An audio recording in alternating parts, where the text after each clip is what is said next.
S'entendre pour dire en général que le problème, ce n'est pas tellement la couche de glace, c'est ce qui s'ajoutera dessus d'ici la fin de l'hiver. La recommandation que je suis tenté de faire aux gens, c'est pas d'aller s'éreinter à casser la glace, parce qu'on n'a pas toujours les bonnes conditions pour l'enlever, mais ce serait au moins de trouver le moyen, avec le plus de prudence possible, d'aller pelleter son toit, d'utiliser une pelle à neige, qu'on peut glisser la neige, et de faire bien attention parce qu'on a les pieds sur la glace. Faire beaucoup de fractures de la côte, de la colonne, le clavicle et la scapula. Le docteur John McCann le sait que monter sur un toit comporte des risques. Hospitalisé depuis 10 jours, sa chute du toit. Les médecins l'ont examiné, puis on n'a rien constaté d'anormal du côté des poumons. On les a donc renvoyés à la maison. Mercredi matin, donc, la dame se couche tôt en matinée. Elle a dormi toute la journée et c'est vers 21h qu'elle a fait la macabre découverte. Là, aussitôt alerté les ambulanciers qui ont constaté à leur arrivée que le bébé était mort déjà depuis plusieurs heures. Les policiers ont donc décidé d'ouvrir une enquête.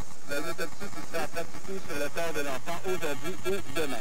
Du côté de Saint-Jean maintenant, Jacques, il y a un incendie qui a complètement détruit un bâtiment qui abritait un encan. C'est survenu à 1h cette nuit. Un encan, un marché aux puces et toute la marchandise qui se trouvait à l'intérieur, dont des voitures de collection. C'est une perte totale. On parle de dommages évalués à 100 000 $. On ne connaît pas la cause, évidemment?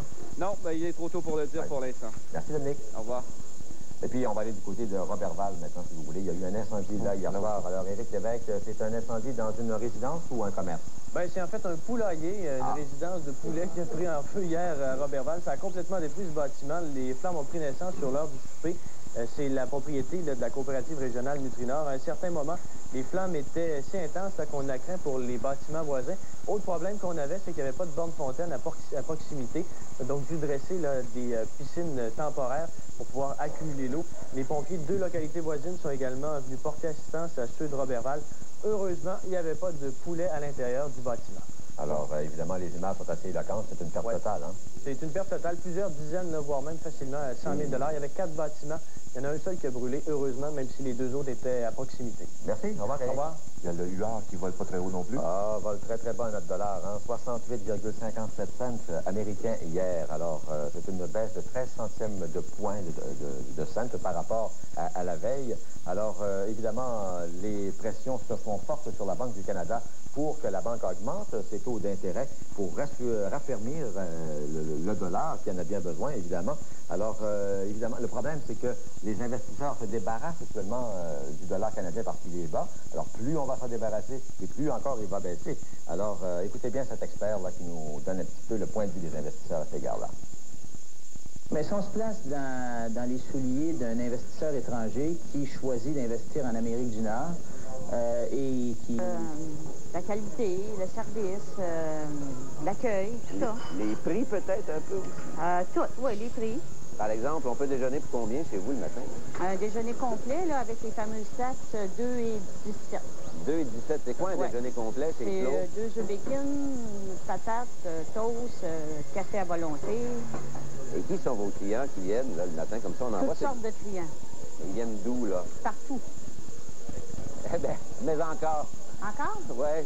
Donnez un peu plus de détails. C'est des policiers, des travailleurs? Oui, on a des travailleurs, on a des gens du gaz métro, l'Hydro-Québec, le Bell, l'entourage, des professionnels, un peu de tout. Des gens, des avocats, donc des gens qui viennent de partout? Oui, des notaires, avocats, médecins, un petit peu tout le monde. Est-ce que ça vient seulement du quartier ou ça vient un peu plus loin? Non, ça vient plus loin. Ça vient même de plus loin de déjeuner chez vous? On a beaucoup de Français qui viennent parce qu'on a une spécialité québécoise. Puis l'Office du tourisme nous envoie beaucoup de Français. L'Office du tourisme vous envoie des Français déjeuner chez vous? Beaucoup. Déjeuner, puis... Quelles sont les spécialités dont vous parlez? Bon, on fait toujours la tourtière du Saguenay, on fait l'assiette québécoise, les ragoûts, les tourtières maison. Il n'était pas en train de faire ce pourquoi les gens de Québec les paient, c'est-à-dire patrouiller dans les rues et s'assurer qu'il n'y a pas de crimes qui sont commis. Alors j'espère que la direction de la police de Québec va répondre à ces questions aujourd'hui. Je peux vous dire que nos collègues ici à Québec, dans le bulletin régional, vont vous donner tous les détails à 12h20 et vont aller se charger de poser les questions à la direction de la police et à la fraternité des policiers. Parce que ces policiers-là étaient en devoir ce matin. En tout cas, s'ils n'étaient pas en devoir, qu'on vienne m'expliquer comment se fait-il qu'ils avaient leurs autopatrouilles. Il est possible que même en n'étant pas en devoir, ils aient leurs uniformes, mais les autopatrouilles à la porte du palais de justice, ça, je trouve ça fort. Oui, c'est assez étonnant. Et bon, d'autre part, Gaëtan, un autre sujet d'actualité aujourd'hui, bon, on l'a vu avec le jugement de la juge Dubreuil et d'autres jugements également, la mode est au sursis. Il y a David Graham, qui est un entraîneur de patinage artistique à Rimouski, qui a été condamné à 15 mois de prison, mais avec sursis après avoir été reconnu coupable d'attouchement sexuel. Cependant, ce qui nous fait nous interroger un petit peu plus aujourd'hui, c'est le fait que M. Graham continue de travailler au sein même du club de patinage artistique, là où il a eu des attouchements sexuels avec sa victime, c'est-à-dire une jeune fille. Avec nous, M. Mario Beaulieu, qui est vice-président du club de patinage. Le Devoir dit à ce sujet que les moyens de pression sont donc suspendus devant la menace d'injonction du ministre Rochon. Mais on nous montre aussi, vous voyez, dans Le Devoir, cette photo d'une femme de 70 ans qui n'a pas voulu attendre et qui a décidé de déglacer elle-même son toit. Le Journal de Montréal, de son côté, nous montre pourtant que c'est là une opération bien dangereuse puisque cet homme que l'on voit a le corps brisé dans le Journal de Montréal après avoir fait une chute d'un toit glacé. Dans la presse, eh bien, on dit que la crise du verglas aura coûté bien cher, finalement, aux hôpitaux de la région. Pour le seul réseau de la santé, donc montréalais, on parle de 12 à 15 millions en personnel et en matériel. Alors que dans le Soleil, indépendamment des pannes d'électricité, on dit qu'à l'échelle du Québec, les hôpitaux se dirigeraient vers un déficit de 250 millions. Mais aussi, dans le Soleil, c'est le ras-le-bol du ministre Guy Chevrette qui songerait à démissionner, déçu par les petites vites de ses collègues du Conseil des ministres. Et puis également les policiers de Québec qui ont causé tout un émoi hier quand ils ont pris d'assaut le palais de justice pour aller appuyer l'un de leurs collègues accusé de voies de fait sur un adolescent. Et enfin, dans le Globe and Mail de Toronto, la grande faiblesse du dollar canadien face à la monnaie américaine, 68,25 cents, le taux le plus bas depuis 1858. On pense qu'il trouve un peu vite en arrière? Ben, le Devoir, en tout cas, revient à la charge ce matin. C'est toujours inacceptable, écrit Jean-Robert Sans-Façon, qu'il n'y ait pas d'études pour vérifier l'utilité de construire ces 3 nouvelles lignes de transport d'électricité, ni même de consultation publique digne de ce nom dans le cas des projets de construction de lignes de transport d'électricité qui seront réalisés dès cette année. L'urgence a le dos large, dit-il, car qui croit qu'on va dépenser 815 millions sans études préalables pour accroître la fiabilité? Il dit qu'impacts environnementaux, il y aura, physiques et humains. Pourtant, il n'y aura pas d'audience publique. Ce qui choque dans ça, dit-il, ce n'est pas qu'Hydro, où le gouvernement envisage d'accroître les ventes d'électricité à l'Ontario et aux États-Unis, par exemple, mais qu'on profite de la situation pour contourner l'esprit de la loi. Et Louis-Gilles Francoeur, toujours dans Le Devoir, l'écrit aussi, elle est inquiétante, cette vision environnementale qui sous-tend cette approche où le gouvernement dit vouloir équilibrer environnement et sécurité d'approvisionnement. L'environnement, rappelle-t-il, est défini dans la loi comme la somme des aspects socio-économiques et biophysiques. Et ici, le tout est mis sur le même pied que la partie, une déformation fondamentale, dit-il, de l'esprit de la loi de l'environnement. Alors pour lui, quand on y regarde de près, si crise il y a, ce pourrait bien être aussi en matière d'éthique de la consultation publique. De Gazette, de son côté, s'interroge sur l'enquête que va mener Roger Nicolet sur les différents aspects de la crise qu'a provoqué cette tempête. Alors ce n'est pas raisonnable, dit de Gazette, de demander aux membres de cette commission d'étudier autant d'aspects en quelques mois seulement. Et que dire de toutes les questions qui demeureront sur la table et qui exigeraient une enquête vraiment indépendante.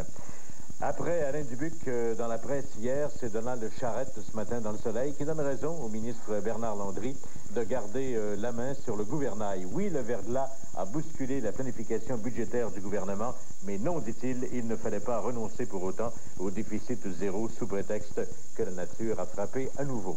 Et puis les rumeurs d'élection, ben Michel Sauger dans le Journal de Montréal et le Journal de Québec, il dit qu'évidemment avec les sondages des derniers jours qui montrent une augmentation considérable de la popularité du PQ et de celle de Lucien Bouchard notamment, la tentation est grande chez certains organisateurs péquistes de déclencher une élection dès ce printemps. Mais attention, une élection dès ce printemps constitue aussi un risque. La popularité de M. Bouchard, gagnée lors de la crise, peut s'estomper comme la glace qui fond au soleil à cause des suites de cette même crise. Il y a une possibilité donc d'effet retour qu'on ne contrôle jamais vraiment, écrit-il. Et je termine avec Agnès Groudin dans la presse. Donc il n'y aura pas de débrayage des obstétriciens et gynécologues, ce qui aurait été odieux, dit-elle, mais elle dit que le problème qui a été créé demeure quand même entier, car même s'ils étaient prêts à recourir à des méthodes condamnables, les obstétriciens ne se battaient pas tout à fait pour rien, et l'une des principales causes de leur doléance, soit l'augmentation fulgurante de leur prime d'assurance, demeure pour l'instant entière. Il faudrait y voir. Dit-elle, ce n'est pas seulement d'équité envers un groupe de professionnels durement touchés par la judiciarisation de notre société dont il est question, il s'agit aussi de justice sociale. Ah, vous quelques bons dessins ce matin. Oui, ben voyez, le scandale de l'américaine, les réactions à Téhéran. Un ayatollah dit qu'il faut comprendre Bill Clinton, c'est une question de contexte culturel. Et contexte culturel, l'autre ayatollah demande c'est quoi ça, un zipper? Et dans deux gazettes de Essen, avec janvier qu'on a connu, que sera maintenant février, dit-il en consultant l'almanach, et le nez glacé. Alors, j'ai téléphoné à mon ami Bill et je lui ai dit, Bill, vaut mieux s'occuper de sa dame que de s'occuper de sa secrétaire. Merci beaucoup, vous êtes urgent. 7h04, il y a un couple d'Anglais qui commence à vendre certains souvenirs de bateaux ayant navigué entre 1910 et 1935. Ce bateau-là, c'est l'Olympique. Et l'Olympique a fait partie des 4 bateaux qui sont rendus à la rescousse du Titanic qui est en train de sombrer en 1912. Et l'Olympique faisait partie de la famille de la White Star. Et l'Olympique en question mettait l'emphase également sur le style et l'élégance de l'époque édouardienne. Et les gens, en raison de l'engouement qu'on a pour le Titanic, ont commencé à vendre ces souvenirs-là. Et ça fonctionne. Comme quoi, on profite d'un peu de tout. Et puisqu'il est question du Titanic, la fameuse chanson My Heart Will Go On a été entendue par 98% de l'auditoire américain, c'est-à-dire 105 millions de personnes. On est obligé de chercher des chiffres extravagants quand on parle de Céline Dion. Parlant d'élégance et de style, mesdames, messieurs, voici à l'instant Josée Sanson. C'est trop gentil, Guy. Mais ici, à la météo, à l'extérieur, à Montréal, le ciel demeure très nuageux ce matin. On a une belle petite neige qui tombe comme ça. C'est le cabinet. Il songerait même à prendre sa retraite. C'est ce que rapporte en tout cas le quotidien Le Soleil, qui ajoute que M. Chevrette est aigri par des décisions prises par d'autres collègues du cabinet au détriment de sa circonscription de Joliette, qu'il représente depuis 21 ans à l'Assemblée nationale. Et il aurait remis en question sa carrière politique hier lors d'une rencontre avec le premier ministre Lucien Bouchard. Hydro-Québec a réussi à rebrancher près de 5 000 abonnés hier, surtout en Montérégie. Il reste plus de 45 000 abonnés toujours privés de courant. Et la Croix-Rouge a amassé 7 millions de dollars pour venir en aide aux plus démunis qui retournent chez eux. Elle offrira des bons d'achat pour la nourriture et paiera l'aide familiale pour les sinistrés qui se réinstallent. Cette opération est menée avec les municipalités et les CLSC qui contribuent justement à identifier les démunis. Ça va de mal en pis vraiment pour notre dollar canadien. Il a clôturé hier sur les marchés nord-américains à 66 cents et 25 centièmes américains, presque un tiers de cent de moins que la journée précédente. Il n'y a toujours rien qui indique que la Banque du Canada va hausser le taux d'escompte pour ralentir la chute du dollar. En Russie, Boris Yeltsin confirme qu'il ne sera pas candidat aux prochaines élections présidentielles de l'an 2000. Le président russe a dit que son opinion était faite sur la personne qui devrait lui succéder, mais il n'a pas voulu révéler son nom. Et puis, la secrétaire d'État américaine, Madeleine Albright, discute de la crise irakienne en ce moment à Madrid avec son homologue russe. Hier, après sa rencontre avec son vis-à-vis français, Mme Albright a déclaré que les options diplomatiques étaient pratiquement épuisées pour régler la crise. Pour sa part, Saddam Hussein a dit qu'il répondrait à chacune des éventuelles attaques américaines. Et voilà, merci beaucoup, Ghislaine. En quelle année voulez-vous que je vous ramène ce matin? 1969. Attendez un petit peu, 1969. Qu'est-ce que je peux vous trouver dans l'histoire? Ah oui, tiens, 1969, ce matin. Il y a quand même des municipalités qui bénéficient de génératrices. Là, c'est le cas de Napierville, Saint-Cyprien, Saint-Valentin, Saint-Bernard-de-la-Colle, où on a mis des immenses génératrices là, pour permettre d'avoir le minimum d'électricité. Donc, rappelons-nous que c'est jour 25 encore pour certaines personnes. Et vous me permettez de rappeler que la journaliste Lynn Pagé a prêté sa voix à une cassette vidéo VHS qui sera en vente. Elle viendra, Lynn Pagé, avec nous ici dans une demi-heure, nous présenter cette cassette vidéo que vous pourrez commander par téléphone. Et tout, on va la vendre. C'était produit ici à Radio-Canada par le service d'information. Ça résume toute l'histoire de cette tempête de verglas. On va la vendre simplement pour donner des profits, tous les profits aux sinistrés du verglas. Alors, Lynn Pagé nous la présente tout à l'heure. Et ça va être agréable dans 10 ans de regarder ça, puis se dire ouf. Ouais. Regardez ce qu'on a traversé. Maintenant, dans le Journal de Montréal, on revient sur une histoire qui a fait l'objet du point hier. C'est l'histoire de Paul Normand-Chevalier. Vous voyez ici en page 8, Paul Normand-Chevalier, des alibis qui auraient pu être discrédités. C'est un ex-caporal de la Sûreté du Québec à Saint-Jérôme qui a été accusé d'avoir fait un trafic de 5 kilos de cocaïne il y a quelques années.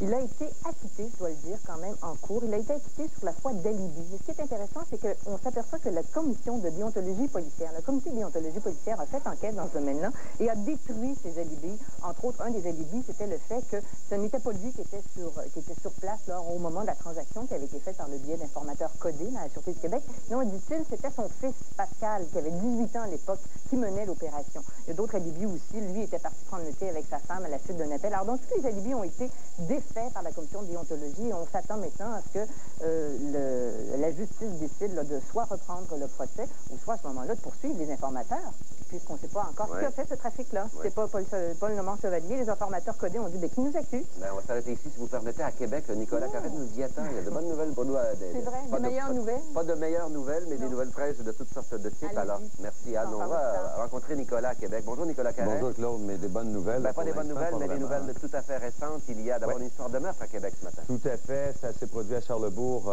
tôt ce matin, en fait vers 3 heures, peu après 3 heures ce matin, à la sortie d'un bar, le Popcorn à Charlebourg. C'est au cours d'une bataille entre deux groupes de jeunes que ce serait survenu. La victime, un homme de 26 ans, aurait été frappé malencontreusement. Elle a été transportée dans un hôpital de Québec, l'hôpital de l'Enfant Jésus, où on a constaté son décès. Alors, un peu après 3 heures ce matin à Charlebourg, à la sortie d'un bar. Soit dit en passant, Claude, c'est le premier meurtre de l'année dans la région de Québec. Heureusement, un trou encore quand même. La police de Québec, elle a pris le palais de justice d'assaut hier. Oui, une vingtaine de policiers en uniforme et armés sont allés manifester leur solidarité à un de leurs collègues, Jean Baudouin, qui est accusé de voies de fait grave contre un adolescent. On se rappelle des faits, ça s'est produit au mois de juillet dernier. Le policier aurait battu à coups de lampe de poche le jeune homme qui s'appelle Carl Léon. Et il faut ajouter que cette manifestation n'a pas plu, mais pas du tout, au chef de la police de Québec, Richard Renaud, qui a parlé d'enquête qui sera menée au cours des prochains jours ou des prochaines semaines et qui aurait des sanctions pouvant aller jusqu'au congédiement qui pourraient être remises à des policiers qui ont participé à cette manifestation hier. Il y a beaucoup, je vous dirais bien que sur les lignes ouvertes là, à la radio ce matin à Québec, c'est le sujet de l'heure. Ça chauffe, c'est sûr. Ben, ça chauffe. On a droit à une justice pleine et entière et bon, ben, les policiers se sont portés juges et partis dans cette affaire. Oui, tout le monde est égal devant la loi. C'est ça. Les victimes, y compris les accusés. Tout à fait. Il y a Réal Bachand. Disent les médecins que le gouvernement allait discuter sérieusement. Les médecins réclament notamment une hausse du tarif d'accouchement et ils veulent que le gouvernement assume une plus grande portion de leur assurance responsabilité. La compagnie Ford a décidé de racheter plusieurs véhicules. 36 000 véhicules au Canada. Le constructeur a noté un possible défaut dans le système d'alimentation électrique de 32 000 automobiles des années 93 et 94. Là, on parle des modèles Taurus, Sable, Mark 8 et Continental. Et aussi 4 000 voitures Contour et Mystique 1995 seront rappelées pour vérifier leur système de traction. Ford va faire parvenir un avis aux propriétaires de ces véhicules. Et M. Clinton et l'affaire Lewinsky, ce serait une victoire pour le président? Une première victoire dans tout ce scandale qui l'accable. Alors, la juge qui préside le procès intenté par Paula Jones, qui, elle, poursuit le président pour harcèlement sexuel, a décidé que le témoignage de Monica Lewinsky, qu'on voit présentement à l'écran, ne pourrait pas être utilisé dans cette cause. Par ailleurs, les négociations entre l'avocat de Monica Lewinsky et le procureur spécial Kenneth Starr sont bloquées. William Ginsburg a déclaré que sa préoccupation maintenant était de préparer la défense de sa cliente, Monica Lewinsky. Ça veut dire quoi, là? Ça veut dire que Lewinsky, l'histoire des cassettes ne peut pas être utilisée dans le procès de Paula Jones. Les cassettes, là, je ne sais pas, on parle du témoignage de Monica Lewinsky. Ça, c'est son affidavit. Oui. Et son témoignage en personne. Et c'est dans cet affidavit qui prépare le témoignage où elle a dit « Je n'ai jamais eu de relation avec le président ». C'est ça. Alors que l'histoire des cassettes audio disent le contraire, mais c'est dans une autre histoire. C'est pas relié à... C'est-à-dire que tout ça a été mis au jour avec le procès intenté par Mme Paula Jones. Et là, il a été décidé par la juge de ce procès-là que Mme Monica Lewinsky n'irait pas témoigner dans ce procès-là. Mais il y a toujours le procureur spécial, Kenneth Starr, qui lui fait enquête sur toutes sortes d'autres aspects. Là, par exemple, le scandale de White Walkers et tout ça, qui lui... je pense que c'est lui qui a en possession, puis a en possession les cassettes. Et c'est avec lui que l'avocat de Monica Lewinsky négocie depuis les débuts de la semaine pour que sa cliente ait l'immunité judiciaire et donc révèle tout ce qu'elle sait. Bien, voilà. Ça, pour l'instant, c'est bloqué. C'est ce qui coince Mme Lewinsky, parce qu'elle a dit dans l'affidavit, je n'ai pas eu de relation, et si elle témoigne sous protection, elle pourrait dire le contraire, mais là, elle ferait faux témoignage, parjure dans le premier. C'est là que c'est compliqué. Oui. Merci beaucoup. Et... les Américains. Et ça se poursuit. Les Américains. Et ça se poursuit. On va en entendre parler encore. Ouf. Alexandre, c'est beaucoup plus simple avec vous. Oui, beaucoup moins compliqué en tout cas, mais ça l'a été compliqué, Claude, vous le savez, au cours des dernières heures pour des percheurs de coffre-fort. Des percheurs de coffre-fort qui se sont présentés, imaginez, non pas dans une institution bancaire, mais bien ici, comme on va le voir, à la succursale du Club automobile de Brossard au 3 rue. Oui, voilà. Hein? Ils auraient bien pu se dépanner parce qu'à l'intérieur, dans le coffre-fort, il y avait pas moins de 600 à 700 000 $, dont en coupure, en bobel du demi-million, comme disait Séraphin Poudrier, 40 à 50 000 $, et puis des chèques de voyage également, et puis une foule d'autres pièces qui auraient pu être échangées aux porteurs. Alors, les percheurs de coffre-fort se sont présentés dans le local qui est adjacent à celui de la CA, qui est vide, celui-là, ont percé le mur, ont pénétré à l'intérieur de l'établissement et ont réussi même à neutraliser le système d'alarme. Les policiers, lorsqu'ils s'y sont présentés vers minuit, ont constaté que le système était encore armé, ce qui laisse penser qu'il s'agit là de l'œuvre de professionnels, mais des professionnels qui ont été vraisemblablement dérangés par la présence d'un surveillant, d'un gardien de nuit, qui, à la faveur d'une ronde, les a passablement dérangés. Il y a aussi des odeurs suspectes qu'on a détectées à l'hôpital général pour enfants? Oui, à l'hôpital général pour enfants, dont, ironie du sort, c'est l'anniversaire aujourd'hui. Je ne sais pas si c'est le 60e, le 75e, mais peu importe. Ce matin, les pompiers s'y sont présentés après qu'on eut détecté ce qu'on pensait être des vapeurs d'acide ammoniac au tout départ, mais vraisemblablement que tout cela n'était qu'une vapeur de gaz que l'on dit encore suspect. On n'a pas fait d'évacuation massive, on a strictement fait à l'interne un petit déplacement de certains patients et d'une certaine partie du personnel, et les vapeurs suspectes provenaient en apparence d'une chambre de stérilisation. Bien, bien, merci Alexandre. À tout à l'heure. Merci, au revoir Alexandre Dumas. On va retrouver Michel Girard. Bonjour Michel. Bonjour. Comment allez-vous? Bon, c'est ce midi que je veux savoir comment vont mes tuyaux. Ouais, c'est ça, comment vont vos tuyaux, là? Est-ce qu'ils coulent? Ça coule plus? Il vient de me dire qu'il s'ennuie de son chien qu'il n'a pas vu depuis un mois. Là. Ah oui, c'est vrai, oui. Oui, c'est vrai, et votre fille me dit aussi qu'il s'ennuie de vous beaucoup, beaucoup. Merci, Claude. Boîte vocale, Michel Girard. Quelqu'un qui nous dit ici dans la boîte vocale, je n'ai pas le nom, mais on nous dit nous avons des obligations de Hydro-Québec. Est-ce encore bon? Ça me panique. Oui, en tout cas, ça ne chauffe pas. Ça n'a pas chauffé pendant plusieurs semaines, finalement. Écoutez, il n'y a vraiment pas de quoi s'inquiéter. C'est pas parce qu'on a eu cette panne d'électricité que Hydro-Québec... les pylônes ont tombé, mais quand même pas l'entreprise. Il faut rappeler aux gens que Hydro-Québec va verser cette année, va verser 700 millions quand même de profit au gouvernement du Québec. 700 millions, ça laisse entendre qu'il y avait un bon petit coussin. Ouais. Et puis de toute façon, si jamais Hydro-Québec était serré dans ses finances, qu'est-ce que vous pensez qu'Hydro va faire? Va filer la facture. Oui, on va augmenter les tarifs. Le bon peuple, on contribuera. Ce qui veut dire que pour ce qui est des obligations d'Hydro-Québec, ça constitue un excellent placement. Très bon placement. Bon, ici, j'ai Claude Harvey de Varennes. Oui. Il nous dit, au sujet des réclamations pour les assurances, les aliments, il dit, imaginez, il y a des exceptions à la règle. On est assuré avec une compagnie, je pense, c'est Coseco. Exact. Coseco, c'est ça. Et ils disent qu'il y a une franchise de 200 $.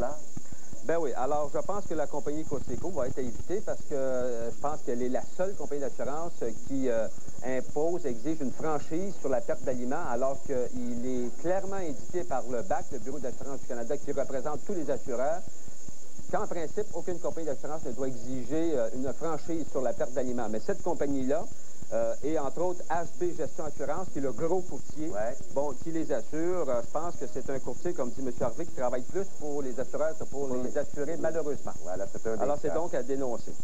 Boîte vocale toujours. Bonjour, Michel. Ma couverture de toit a été déglacée par la compagnie d'assurance. Présentement, il y a de l'eau qui coule. La compagnie me dit d'attendre. Est-ce que ce sera à nous de payer? Ils nous ont dit qu'un pourcentage devrait être payé par nous.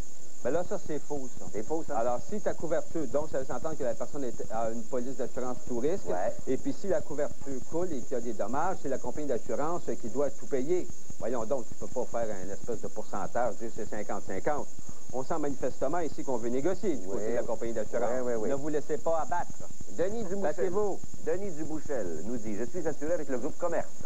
Hier, mon courtier m'a avisé qu'il ne paie pas pour le déglaçage des toits de la ferme parce qu'ils n'ont pas l'assurance tout risque. C'est dangereux, j'ai pas d'électricité ni de téléphone. Bon, alors si votre toit tombe, la compagnie d'assurance paiera pour tout, mais ce qui est intéressant, c'est... Mais il n'a pas le tout risque, là, lui. Non, mais ça... Il dit, il n'y a pas l'assurance tout risque. Ah, OK. Excusez-moi, là, mon courtier m'a avisé qu'il ne paie pas pour le déglaçage de la ferme parce qu'ils n'ont pas l'assurance tout risque. Ah, OK, bien, parfait. C'est pas mélangé avec la question suivante. OK. Lisez la question suivante. Attends un peu. Vous allez voir, c'est très intéressant. J'ai une assurance du groupe Commerce, Esprit Richelieu multirisque. Hier, le courtier est venu. Il y a de la glace sur la ferme et les îlots. Ils ne veulent pas payer le déglaçage et c'est dangereux. Alors, que t'aies la touriste ou t'aies pas la touriste, ils veulent pas payer. Ils veulent rien savoir. Ils veulent pas payer. Non, mais tu sais, ça n'a pas de sacré bon sens. Alors, donc, dans un cas comme dans l'autre, la compagnie veut rien savoir. C'est malheureux. Vous avez également du côté d'Assurance Générale des Jardins qui refuse aussi toutes les mesures de prévention pour le déglaçage. Laissez tomber vos toits. Et puis, si vous avez une police multirisque, si vous n'avez pas de multirisque, par contre, le déglacé, hein, mais si vous l'avez, laissez-les tomber vos toits, puis les assureurs... Oui, mais si on veut pas que le toit tombe, je sais bien, mais qu'est-ce que tu veux faire? On n'est pas pour, premièrement, prendre le risque d'y aller. Deuxièmement, on n'est pas capable d'avoir des gens pour déglacer notre toit, ça prend 3 semaines. Mais d'ici 3 semaines, de toute façon, si ça a eu la coulue à tomber, ça aurait été... C'est la quadrature du cercle. Ah oui, mais on est Michel, avant de se quitter, salon épargne placement? Oui, c'est au cours du week-end. Alors, c'est très bon d'aller au salon d'épargne placement pour ramasser des renseignements, discuter avec tous les conseillers en placement qu'il peut y avoir là, mais vous ne signez absolument rien avant de me consulter. Ah, non, mais... on en discutera après sur les placements proposés. Alors, donc, pour consulter Michel Girard, vous téléphonez à 790-2006 ou encore de l'extérieur de Montréal à 1-800-790-2006, consultation gratuite et également dans la presse, à l'occasion, de temps en temps, dans les pages économiques. Merci, Michel. La voiture nationale Alain Hull, c'est une entreprise de Laval, a peut-être trouvé la solution. Elle était, on le devine, débordée d'appels et comme le déglaçage d'une toiture, comme celle qu'on aperçoit dans le moment, nécessite une journée complète de travail, on comprend qu'elle ne pouvait pas répondre à la demande. Alors, le maître couvreur de l'entreprise a pensé et mis au point une ingénieuse machine qui découpe la glace avec une telle efficacité qu'elle abat en 1 heure le travail de 8 hommes.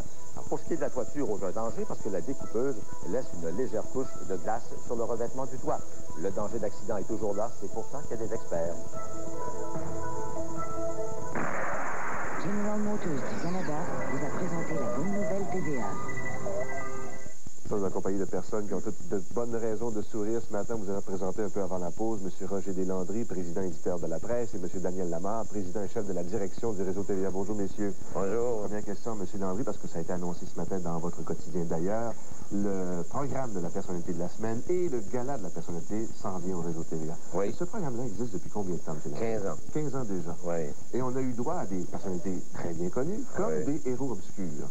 Oui, en fait, à toutes les semaines, les différentes personnes choisies peuvent être des gens qui ont accompli quelque chose d'extraordinaire durant cette semaine-là, comme il peut y avoir des grands scientifiques ou des gens. D'ailleurs, les personnalités qui ont été choisies sont toutes différentes. Tu sais, ça peut aller de Jacques Villeneuve à La Liberté, du Cirque du Soleil à Madame, voyons, je cherche son nom, là, la sœur de Charles Bronfman, Madame, tu sais, Phyllis Lambert. Phyllis Lambert, par exemple, quand elle avait sorti le centre architectural, Jean Vanier, je veux dire, alors c'est Roberta Bonda. C'est un beau coup de chapeau à ces gens-là. Ah, c'est fantastique, et les gens sont très enthousiastes. Et quel est le processus de sélection pour arriver à être choisi? OK, alors il y a un jury qui s'assoit toutes les semaines, qui est composé de Claude Masson, de gens dans l'information, Claudette Touga et Philippe Denis-Richard, qui est mon ami. À l'égard de Jean Baudouin, qui est ce policier de la Sûreté municipale de Québec, qui est accusé de voies de fait grave contre un jeune adolescent. L'événement s'est produit l'été dernier. Alors imaginez-vous, les autopatrouilles de la trentaine de policiers étaient aussi stationnés en illégalité, Gaëtan. Alors j'imagine que si tous les collègues de Télémétropole allaient vous appuyer au Palais de justice de Québec, je suis pas sûre qu'on n'aurait pas des billets de contravention, hein? Ça, c'est une chose. D'autre part, s'ils le faisaient sur leurs heures d'ouvrage, je suis convaincu que nos patrons prendraient des mesures. Et d'ailleurs, le patron de la police de Québec était très mal à l'aise face à ça. On peut l'imaginer. Parce que ce sont une trentaine de policiers sur les 500 que compte le service qui ont fait ça. Mais on fera un sondage ce matin parmi les policiers de Québec. Un sondage anonyme, bien sûr, parce qu'en groupe, ils vont tous dire qu'ils appuient ça pour ne pas être mal vus par certains chefs syndicaux. Je suis convaincu que la majorité dénoncerait l'attitude de leurs collègues parce qu'ici, à Québec, ces policiers-là passent pour des deux de pique, des intimidateurs qui veulent faire de la pression sur le public et qui, hier, ont délaissé les fonctions pour lesquelles ils étaient payés et en devoir pour aller appuyer un collègue. Ce matin, j'ai rencontré le directeur de la police de Québec, M. Richard Renaud.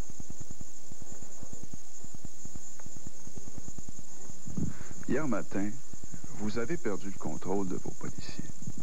Hier matin, nous avons des policiers qui ont enfreint les règlements, les directives, les procédures. Nous sommes conscients qu'il y a quelqu'un, à quelque part, en autorité qui n'a pas été tellement vigilant ou qui ne s'est pas préoccupé de cette situation. Qui donc? Ben, à quelque part, vous dire qui au moment où on se parle, c'est peut-être prématuré, mais c'est quelqu'un qui soit est sergent, lieutenant, capitaine ou autre dans la direction du service. Les informations que je possède, même ce matin, m'indiquent qu'il n'y aurait pas eu collusion pour orchestrer ça, que ça aurait été davantage un mouvement spontané. Mais M. Renaud, les policiers devaient savoir à un moment donné qu'ils s'en allaient au palais de justice. Il y a plus de 20 de vos autopatrouilles qui se sont retrouvés devant le palais de justice en même temps, avec 26 policiers à l'intérieur. D'abord, nous avons une douzaine de voitures de patrouille qui se sont retrouvées devant le palais de justice. Combien de policiers? 23 policiers, selon les indications qui nous ont été transmises parce que quelqu'un les aurait comptés. Parmi ces policiers-là, il y en avait quelques-uns qui légalement avaient été convoqués à la cour par subpoena. 1, 2 ou 3? Je dirais peut-être 3 ou 4, mais le reste n'avait pas d'affaire au palais de justice. Donc, c'était des policiers de la relève du policier qui est accusé aussi. Exact. Jean Baudouin est un membre de cette équipe de travail-là, effectivement. Il y a un officier en charge de chaque équipe de policiers. Qu'est-ce qu'il a fait, cet officier-là? Est-ce qu'il leur a dit « allez-y » ou il leur a dit « faites pas ça, c'est contre le règlement » ? Ben, je pense que si l'officier aurait été suffisamment éveillé et vigilant, il aurait dit « faites pas ça comme vous le dites ». Comme ça n'a pas été dit, je n'ai pas d'indication non plus qu'il les a poussés à le faire. Alors, on est en train d'évaluer toutes ces informations-là et on vous dira, après l'enquête, qu'est-ce qu'il adviendra du dossier. Qu'est-ce que vous allez faire avec ces policiers-là? On a l'impression que vous dites on va faire une enquête, mais qu'au bout d'un mois, quand plus personne n'en parlera, vous poserez aucun geste concret. D'abord, ce qui a été fait concrètement jusqu'à présent, et présent, là, il y a moins de 24 heures au moment où on se parle, les policiers ont été rencontrés par le supérieur. On a demandé à avoir des rapports très précis sur les emplois du temps, sur des questions très pertinentes, à savoir qui était sur place, malgré les images qu'on a vues qui nous aident beaucoup. Est-ce qu'ils vont produire ces rapports-là? Ils sont à produire les rapports. Bien sûr, nous sommes à évaluer aussi la question du stationnement, parce qu'on est sur un terrain privé, c'est géré par une société. Alors, on est en train d'évaluer tout. Vos policiers qui font appliquer les règlements habituellement les ont enfreints, ne serait-ce qu'au niveau du stationnement. Ils ont stationné dans une zone réservée aux camions d'incendie. S'il y avait eu un feu au palais de justice, les autopatrouilles étaient là où les camions devaient être.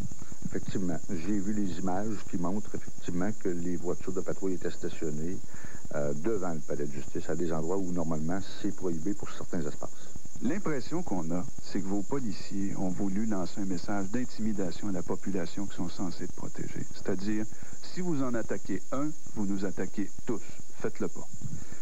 Je ne partage pas cette perception-là, parce que vous savez, les perceptions, ça dépend des individus, comment on voit ça.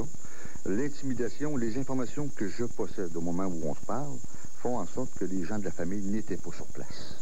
Donc, l'intimidation qui a été supposée que la famille ou les victimes avaient été... Peu importe, M. Renaud, tout le monde a vu ça. Tout le monde sait qu'en s'attaquant à un policier de Québec, on va trouver sur sa route tous ses collègues. Écoutez, Une des perceptions peut être celle-là. Moi, j'y vois davantage la perception des gens qui ont voulu montrer la solidarité envers un confrère en difficulté. Et je le répète, c'est peut-être la pire des façons qu'ils ont choisi pour exprimer cet état de situation.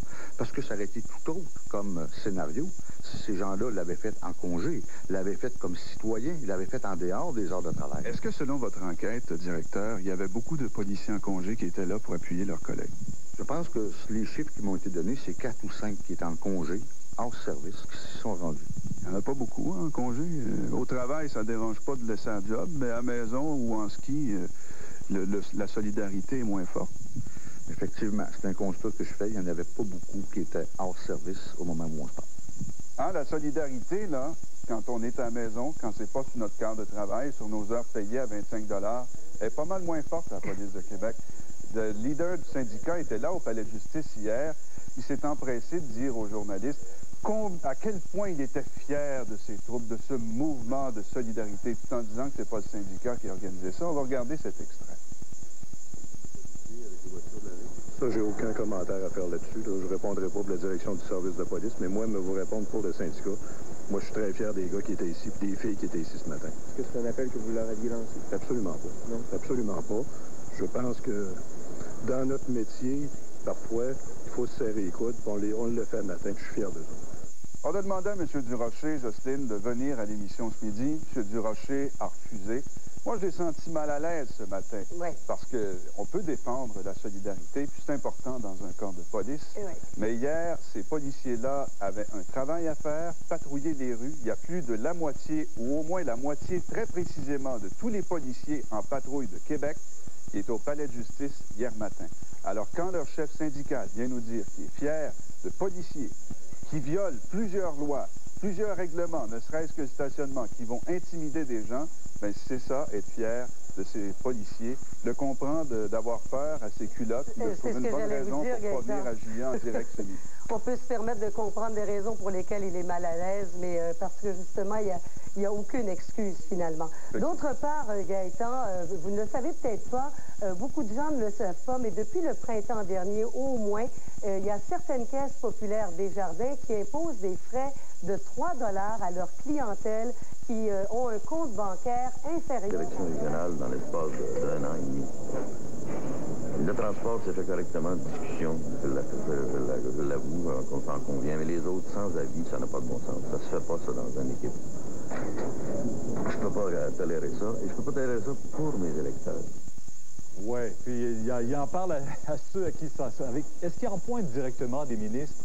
Pas quand on parle à M. Chevrette, mais bon, dans l'entourage, on ne se cache pas pour les identifier très clairement. Les 3 directions régionales que M. Chevrette a perdues, d'abord les transports, mais avec Jacques Brassard, on nous dit que ça a très, très bien été. Il a perdu également la sécurité civile, et ça, avec M. Bélanger, qui l'a remplacé à un moment donné comme leader. Il y a eu des accrochages, et la direction qu'il a perdue, celle de la justice, c'est celle-là qu'il a appris en revenant de vacances le 8 janvier en plein verglas. C'est le ministre Bouchard, le ministre Ménard, dis-je bien, qui était impliqué. Et des choses comme celle-là, a dit M. Chevrette, ça ne se fait pas. On peut encore une fois l'entendre. Je vous dis, moi, je n'accepte pas ça. Sur le plan des principes de fonctionnement, ça ne se fait pas. C'est inacceptable entre collègues ministres, mais même entre collègues députés. Je ne ferais même pas ça un député. Moi, j'ai eu un petit problème là, dans une région. Je convoque le caucus d'une région, je discute avec eux autres. Il y a un respect. Et moi, je vous dis très honnêtement, c'est pas vrai que m'a fini une carrière politique en faisant en sorte que mon comté, pour toutes sortes de raisons, soit pénalisé. Jamais. Un peu curieux que ça se fasse sur la place publique, quand même. Absolument, et on a essayé d'avoir les commentaires de M. Ménard. M. Ménard, vous allez le voir, il n'était pas très chaud à commenter cette situation ce matin. Eh bien, ce genre de choses-là se discute en famille. Ça se retrouve à Laval, c'est dans votre coin, ça? Ces choses-là se discutent en famille. Mais est-ce que ça n'a pas été normal que M. Chevrette soit mis au courant? Oui, alors on voit le ministre, M. Ménard, qui continue dans le corridor, mais qui il va rencontrer, vous pensez? Il va croiser Guy Chevrette. Ah oui, est-ce qu'ils vont se parler? Pas vraiment, ils sont salués très légèrement. Bon, M. Bouchard reconnaît, lui, qu'il a eu ses plaintes, en tout cas, de M. Chevrette. Qu'il a eu un entretien, et le premier ministre reste toute cette histoire de façon très, très, très prudente. On peut l'entendre. M. Chevrette n'a pas aucune décision. C'est un moment de réflexion qui se donne, que je respecte, mais je tiens à ce qu'il reste avec nous. C'est un membre important de l'équipe. Il a un rôle extrêmement considérable. Alors, on verra tout ça. Là. Et les autres députés, comment réagissent-ils? Bien, au cours de 20 ans, 21 ans en politique maintenant, pour M. Chevrette, on n'a pas... Les âgés et bien souvent des femmes seules à la maison une fois que les conjoints sont partis au travail. C'est ce qui se passe, entre autres, dans la ville d'Outremont, qui est une banlieue annexée à Montréal, là, où M. Derèche, Jean-Marc Derèche, se présente comme étant un déglaceur, déneigeur de toit, demande l'argent comptant sur le champ et dit qu'il va aller déglacer et déneiger. Dans un cas que l'on va vous présenter tout à l'heure, il est bien monté sur le toit, il a commencé un déneigement, mais il ne l'a pas complété et il est parti sans demander son reste, en fait, avec l'argent de la dame. Combien? Il l'avait déjà. Oui, il l'avait déjà. Alors, 500 $ payés comptant. Et dans l'autre cas, c'était 563 $. Et là, cette fois-là, il n'est jamais monté sur le toit et il n'est jamais revenu pour faire le travail pour lequel on l'avait payé. Et la façon dont il s'y prend aussi, c'est qu'il arpente les ruelles. Donc, il passe par derrière les maisons, il voit un peu la situation, l'état de la toiture et ensuite, il se présente à l'avant de la demeure et là, il frappe à la porte et offre ses services. Et un petit coquin aussi, il se dit toujours référé par un voisin, ce qui augmente un peu sa crédibilité à ce monsieur Derèche en disant « Ben oui, je suis allé chez votre voisin, tout ça, il m'a dit que vous aviez besoin d'un déneigeur », alors que c'est complètement faux. Les gens ne l'ont jamais référé à qui que ce soit. Et il a un gabarit bien spécial parce qu'il faut dire qu'on ne l'a pas retrouvé, mais avec le gabarit que vous allez nous décrire, je pense qu'il est facilement repérable. Ah, tout à fait. Écoutez, cet homme-là fait 6 pieds 6. C'est un taupin. Il est, semble-t-il, très gros, trop gros même pour monter lui-même sur les toits. Mon Dieu, c'est plus dangereux que la glace s'il monte sur votre toit. Semble-t-il qu'il a des hommes de main qui font le travail à sa place et il serait édenté. Semble-t-il qu'il ne lui reste que 2 canines à l'avant. Ah bon? Alors, un 6 pieds 6 avec 2 dents à l'avant. Ça, je l'ai déjà vu dans un James Bond. Attention. Alors, on va écouter la mésaventure de M. Vaïs et de Mme Forget, 2 résidents de la ville d'Outremont. Je lui ai laissé 560 $. En argent comptant? Oui, c'est ça. Et il n'a jamais fait le travail. Comment s'est-il présenté à vous? Comment est-ce qu'il vous a abordé pour déglacer votre toit? Ben, il est venu frapper à la porte. C'était le jour où j'enterrais mon père. Alors, vous voyez, j'étais pas ici, d'ailleurs. La personne qui lui a répondu savait qu'il avait été recommandé par une voisine qui habite pas très loin d'ici, là. Oui. Et donc, il a offert ses services pour déglacer le toit. On a frappé chez moi un dimanche matin. Et en me disant, écoutez, vous avez beaucoup de glace sur le toit, il faut absolument le faire. Et puis j'avais même l'article dans les mains. Le monsieur en question m'a montré une page de journal avec un article du Code civil que mon toit peut défoncer. Alors moi, j'étais prise de panique. Est-ce que c'est vrai qu'il y avait beaucoup de neige sur votre toit? Oui, vraiment beaucoup. Peut-être plus que 8 pouces, c'est ce qu'on disait. Mon ami lui a avancé de l'argent. Mais seulement il est venu par la suite pour dire qu'il fallait lui en donner davantage parce qu'il avait besoin d'une chute à neige puisqu'il ne pouvait pas jeter la glace sur le terrain. Donc il y avait des frais supplémentaires. Ensuite, il nous a dit qu'il devait faire venir une nacelle parce que le bord du toit était glissant et dangereux. Il ne pouvait pas y mettre d'échelle. C'était d'ailleurs assez haut. Alors que pour la nacelle, il y avait des frais supplémentaires. Bon, ensuite, je lui ai demandé une facture en bonne et due forme parce que je comptais la présenter à mes assureurs. Ouais. Alors, c'est marqué payé total cash. Cash, 563 $ et 35. Voilà. Et puis, il y a écrit travaux effectués avant le 22 janvier. Bon. Quand s'est-il présenté chez vous pour effectuer les travaux? Pour effectuer les travaux, jamais. Jamais. Il n'est jamais venu. Non, il n'est jamais venu. Avec son équipe, ils étaient 2 hommes en plus. Et puis, bon, ils se sont mis à l'ouvrage tout de suite. Ah oui, donc ils sont montés tout de suite sur votre toit. Oui, l'échelle est sortie du camion, ils sont montrés preuve à l'appui. Et là, est-ce que vous avez payé une fois qu'il soit redescendu du toit? C'est-à-dire qu'il m'a chargé 1 000 $, mais j'ai fait une avance de 500. Mais il m'a fait que le drain. Et puis après, il m'a dit, ma scie à chaîne est brisée. Le drain sur le toit? Oui, tout autour. Je sais pas, moi, s'ils l'ont bien fait, mais j'ai vu des cubes de glace tomber quand même, puis j'avais du bruit. Et vous lui avez donné 500 $? Oui. Bon, puis là, demain, je reviens, puis ma mère m'a appelé le soir pour me rassurer. Bon, c'était vraiment un problème technique, mécanique, et puis bon, ils sont jamais revenus. Il me rappelait et il me disait, oui, je vais venir, là j'ai eu des empêchements, ne vous en faites pas, je vais venir. Alors, finalement, je lui ai dit que j'ai fait faire les travaux par quelqu'un d'autre. Donc, la dernière fois que je lui ai parlé, je lui ai dit, écoutez, rapportez-moi mon argent. Il vous a laissé une facture, ce monsieur, Oui. ce monsieur Jean-Marc Derèche. Jean-Marc Derèche. C'est un faux nom. C'est un faux nom. C'est-à-dire que son prénom, il y a une simulation de son prénom. Je crois que c'est pas Jean-Marc, c'est Jean-Paul. Et son adresse n'existe pas, ou c'est S ou S, ça n'existe pas non plus. 5762 Christophe Colomb. Christophe Colomb, il n'y a pas de S, c'est nord ou sud. Bon. Et son téléphone n'est pas en fonction. Et la facture, on voit qu'elle est au montant de 1 430 $. Oui. Ça, c'était le prix qu'on vous avait fait. Il a inventé un prix bidon. Un prix. L'avez-vous revu dans les parages?